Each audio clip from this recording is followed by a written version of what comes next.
Now, as I said, staff in the Heritage Council will know that I find myself personally insulted by the phrase town centre. We know in this room that towns develop organically and historically. You can't build one de novo, an interior space full of retail outlets, and think that it's even appropriate to call it a town centre, because it's the opposite of everything that a town centre should and can be. And I think it's a measure of how far off the map we have strayed. But so as I say, the staff in the Heritage Council will know, and as you can probably now guess, this is something which is a hobby horse of mine. And I admit to a personal connection. And why shouldn't I? Because isn't that what it's all about? Isn't that what we're trying to achieve today? My grandparents' beautiful period residence in Dundrum is now derelict, abandoned to drinkers, to vandals, to the elements. Its present owner, when he bought it, had plans to knock it down and turn it into apartment blocks. But his plans were thwarted by the local community, who lobbied to have it made a listed building, and successfully so, because they liked it, they understood it, they saw that it was part of the architectural heritage of Dundrum. It added to the historic ambience of the place. But we all know the story.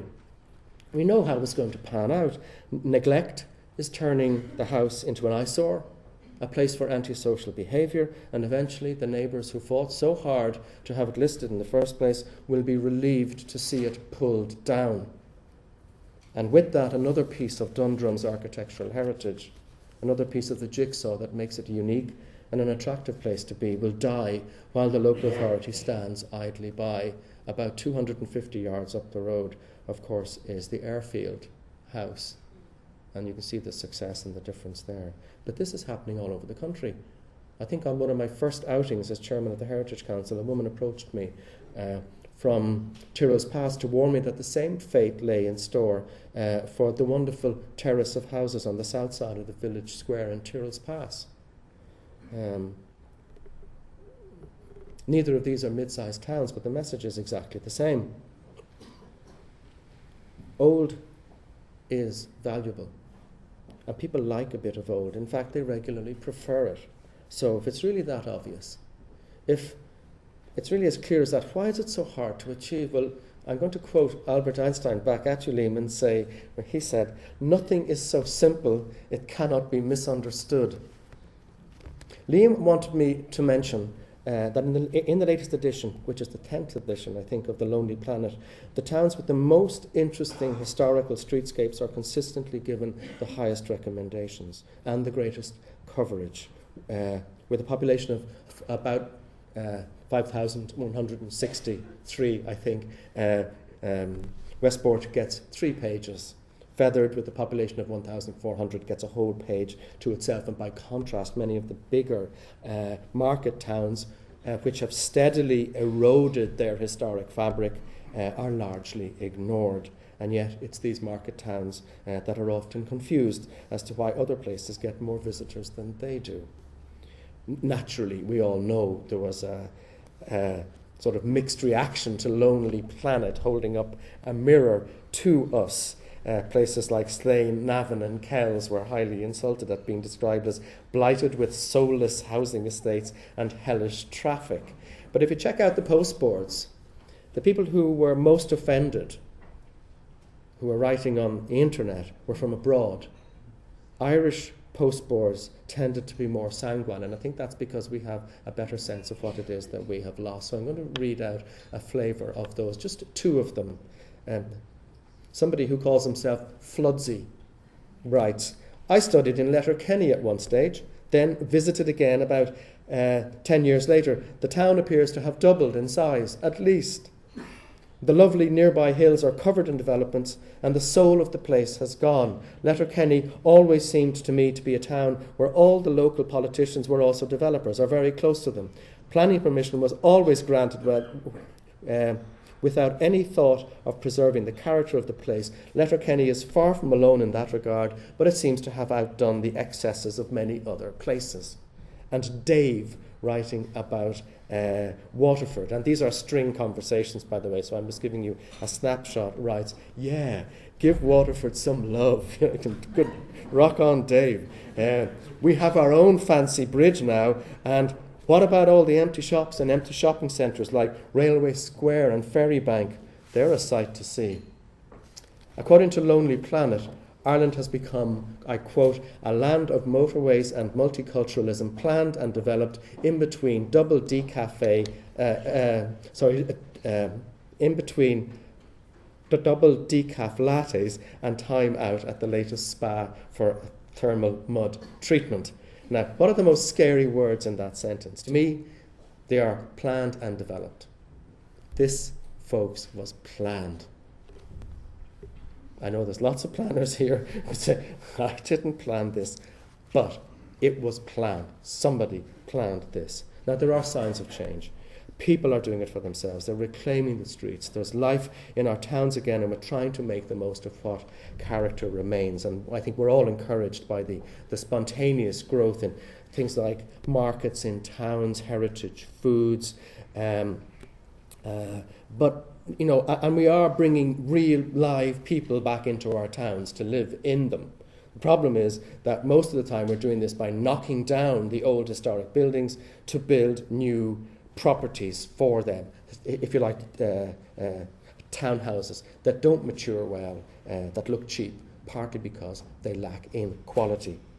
I was going to finish with quoting directly from the notes that Liam sent me for this conference. And I'm going to do that, but I'm also going to quote from another recent publication. And if you won't mind me quoting you directly, Liam, because Liam has a very refreshing way of hitting the nail right on the head. And I think anyone who knows him will be aware of this and the energy and the commitment that he brings to it. I'd like to commend that while I'm here. He says, within the Irish psyche, there appears to be a particular trait that likes everything to be clean.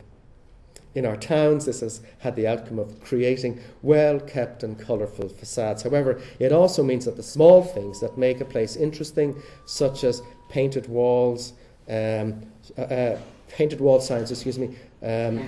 interesting ironwork, old timber windows, have been slowly yet systematically replaced and removed from the streetscape. The problem is that these actions are stunting the ability of towns to create the prosperity that everyone wants. Put simply, people like stuff. They like a sense of discovery. In both the UK and internationally, the most popular tourist districts are the ones with the most interesting facades and street life. Think of Petergate in York, Las Ramblas and the medieval core of Barcelona. Fáilte Ireland have also recognised the desire of tourists to explore and discover for themselves what Ireland is all about, and yet the drive for clean, zero-maintenance buildings is creating sterile and uninteresting towns. The tragic thing about the compulsion to tidy up or to get rid of an old building is that the economic argument is false.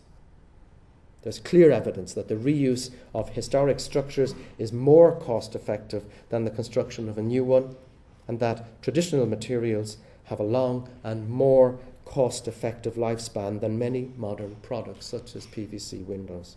Regardless, though, of the evidence, the result has been a lessening of the attractiveness of many towns, not only for tourists, but for high-end multinationals seeking a sustainable base for the mobile professionals that they employ.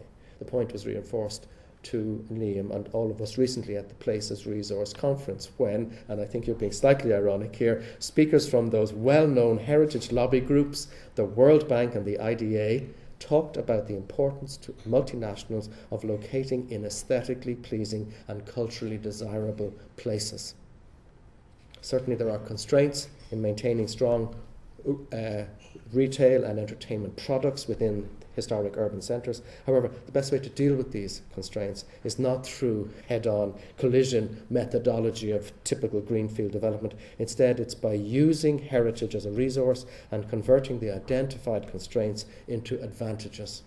Unfortunately, though, in Ireland, the former is by far the more common scenario. Nonetheless, for most towns, that methodology has simply not worked. If it had, we wouldn't be here today. But I want to finish with a quotation from Hugh Lewis. Now, not Huey Lewis, although I'm sure in school that was what he was called.